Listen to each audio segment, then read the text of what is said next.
আসসালামু আলাইকুম। বাংলা সংবাদে সবাইকে স্বাগত জানাচ্ছি। আমি চিন্তিয়া হক। শুরুতেই সংবাদ শিরোনাম।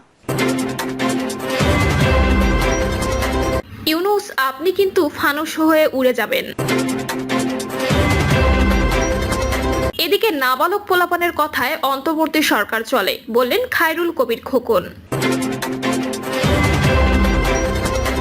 জানাবো কবে থামবে এই টানা বৃষ্টি। নিম্নচাপের প্রভাবে পটুয়াখালীতে লক্ষাধিক মানুষ ক্ষতিগ্রস্ত।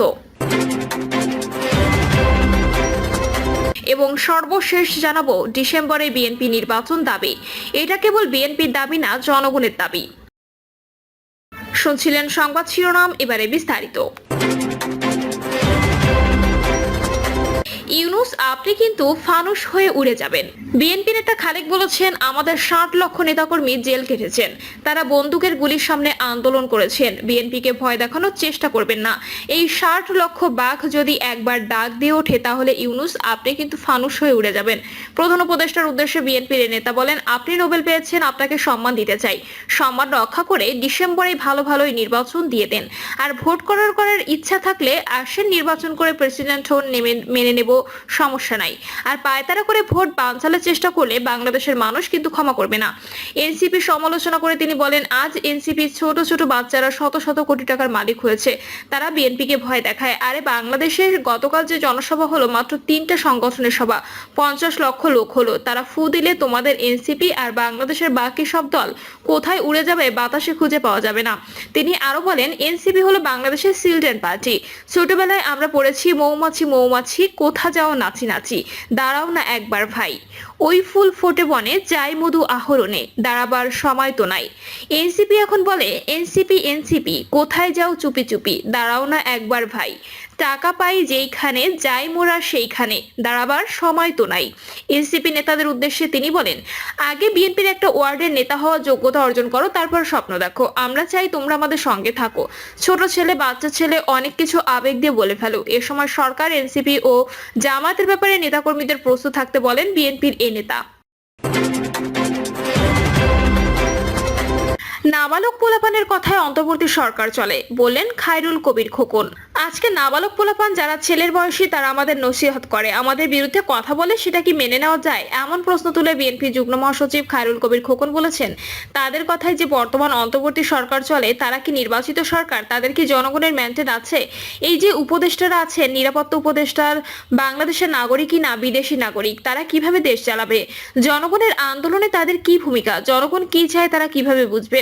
খায়রুল কবির খোকন বলেন, আপনারা বলছেন শুধু একটি দল নির্বাচন চায়, আমরা বলবো শুধু আপনি চান না। সেটার কি রহস্য জাতি জানতে চায়। দেশের সমস্ত বাম দলেরা আমাদের সাথে নির্বাচন করতে প্রস্তুত আছে। সংস্কার বিচার কি জাতীয় নির্বাচনের বিকল্প? সংস্কার একটি চলমান প্রক্রিয়া। আপনারা সংস্কারের নামে নির্বাচন বিলম্ব করে একটি অস্থিতিশীল পরিস্থিতি তৈরি করে ফ্যাসিস্ট ও পতিত আওয়ামী লীগের দোসরদের সুযোগ করে দিচ্ছেন। কবে থামবে এই টানা বৃষ্টি? বাংলাদেশের রাজধানী ঢাকা সহ দেশের প্রায় সব এলাকায় টানা 2 দিন ধরে বৃষ্টি হচ্ছে। আকাশ ঢেকে আছে কালো মেঘে, বৃষ্টি ঝরছে তো ঝরছেই।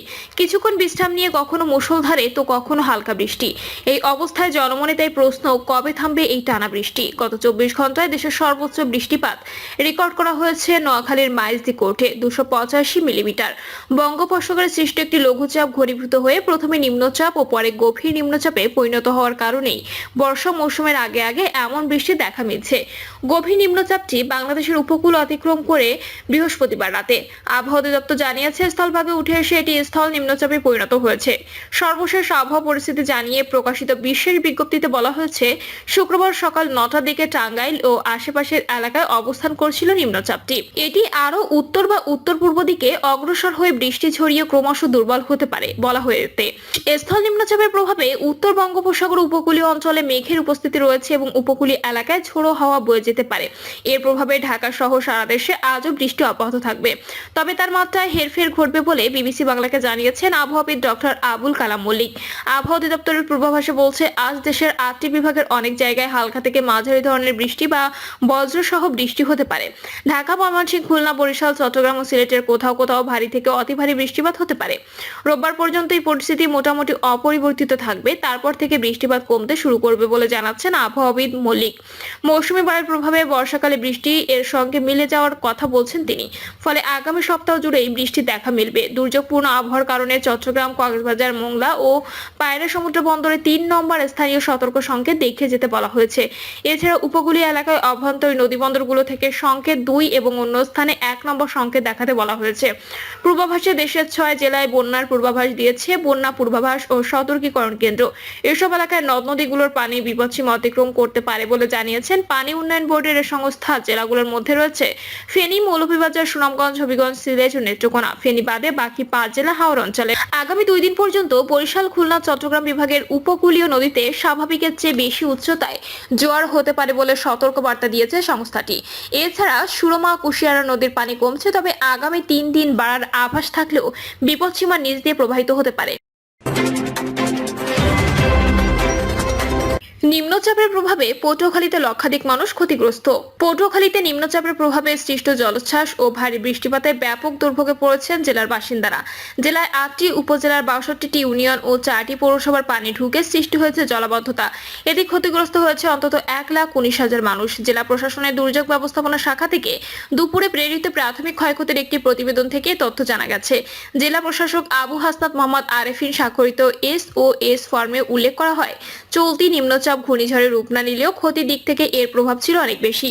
প্রতিবেদনে বলা হয়, দুর্যোগে আংশিকভাবে বিধ্বস্ত হয়েছে 1,172টি বসতঘর, আর সম্পূর্ণ ধসে গেছে 9টি ঘর। প্রাণহানির কোনো খবর না থাকলেও পরিস্থিতি মোকাবেলায় প্রাথমিকভাবে 50 লাখ টাকা জরুরি ত্রাণ সহায়তা চাওয়া হয়েছে দুর্যোগ ব্যবস্থাপনা অধিদপ্তরের কাছে। আবহাওয়া অধিদপ্তরের তথ্যমতে নিম্নচাপটি সাগরকন্যা, কুয়াকাটা ও খেপুপাড়ার মধ্য দিয়ে অতিক্রম করে বর্তমানে সাতক্ষীরা অঞ্চলে অবস্থান করছে। এর প্রভাবে পটুয়াখালীতে গত 24 ঘন্টায় 117 মিলিমিটার বৃষ্টিপাত রেকর্ড করা হয়েছে। পায়রা সমুদ্র বন্দরে এখনো 3 নম্বর স্থানীয় সতর্ক সংকেত বলবৎ রয়েছে। এদিকে জেলার কলাপাড়া, রাঙ্গাবালী, গলাচিপা ও বাউফলের বিভিন্ন এলাকায় বেড়িবাঁধ ভেঙে পানি ঢুকে পড়ে ডুবে গেছে বহু ঘরবাড়ি, মাছের ঘের ও কৃষি জমি। অনেক পরিবার নিরাপদ আশ্রয় যেতে না পেরে আশ্রয় নিয়েছেন উঁচু বাঁধ ও স্থানীয় স্কুল কলেজে। ক্ষতিগ্রস্ত এলাকাগুলোর বাসিন্দারা জানান, বেশ কিছু বাঁধ দীর্ঘদিন ধরে জরাজীর্ণ অবস্থায় ছিল, যার ফলে দুর্যোগের ধাক্কা সহ্য করতে পারেনি। তাদের দাবি, স্থলভাগে উঠে নিম্নচাপটি দীর্ঘ সময় সক্রিয় থাকার পাশাপাশি অমাবস্যার প্রভাবে সৃষ্টি হওয়া উচ্চ জলোচ্ছ্বাসের কারণে সাম্প্রতিক ঘূর্ণিঝড় চিত্রাং, মোখা ও বুলবুল এর চেয়েও এবারকার ক্ষয়ক্ষতি বেশি হয়েছে।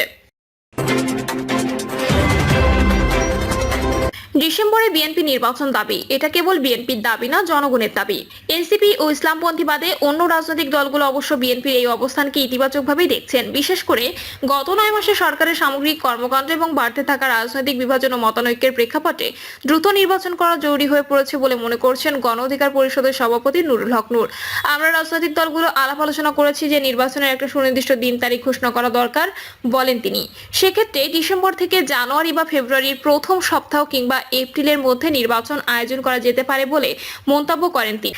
কিন্তু এর চেয়ে বেশি দেরি করলে বৃষ্টি বাদলার মতো প্রাকৃতিক কারণে নির্বাচন পিছিয়ে সরকার ঘোষিত নির্ধারিত সময় পেরিয়ে যাওয়ার শঙ্কা আছে বলে মনে করেন নূর। এছাড়াও সংস্কার প্রশ্নে দলগুলো একমত হলেও কার্যত কোনো পরিবর্তন দৃশ্যমান না হওয়ায় এক ধরনের হতাশাও আছে। সরকারও দেয়নি কোনো সুনির্দিষ্ট রোডম্যাপ, যার ফলে বিএনপি একটা বড় দায়িত্বশীল দল। তারা মনে করছে এভাবে সবকিছু অস্পষ্টতার মধ্যে রেখে সংকটকে আরো ঘনীভূত করছে। সেখান থেকে আমি মনে করি বিএনপি ঠিক বলেছেন এবং সরকারের এটা আমলে নেওয়া উচিত, বলেন তিনি। অনেকটা একই মত বিপ্লবী ওয়ার্কার্স পার্টির সাধারণ সম্পাদক সাইফুল হকের। তিনি বলেছেন, ডিসেম্বর তো বটেই, তার আগেও নির্বাচন করা সম্ভব। তার মতে এই সরকার নির্বাচন জুনে করার যৌক্তিক কোনো কারণ দেখাতে পারছেন না, ফলে তা অপ্রয়োজনীয় কালক্ষেপণের ধারণা তৈরি করছে। নির্বাচন শুধু বিএনপি দাবি না, বরং জনগণের দাবি উল্লেখ করে মামুনুল হক বলেন, 16 বছর ধরে মানুষ তার পছন্দের প্রার্থীকে নির্বাচন করার জন্য অপেক্ষা করছে। একই সঙ্গে দেশের মধ্যে যে বিশৃঙ্খলা সৃষ্টি হয়েছে নির্বাচনের সূচি ঘোষণার পর, তাতেও লাগাম আসবে বলে মন্তব্য করেন এই রাজনীতিবিদ। প্রিয় দর্শক, এই ছিল এখনকার সর্বশেষ সংবাদ। আপডেট সব সংবাদ পেতে চ্যানেলটি সাবস্ক্রাইব করে বেল আইকনটি ক্লিক করে রাখুন।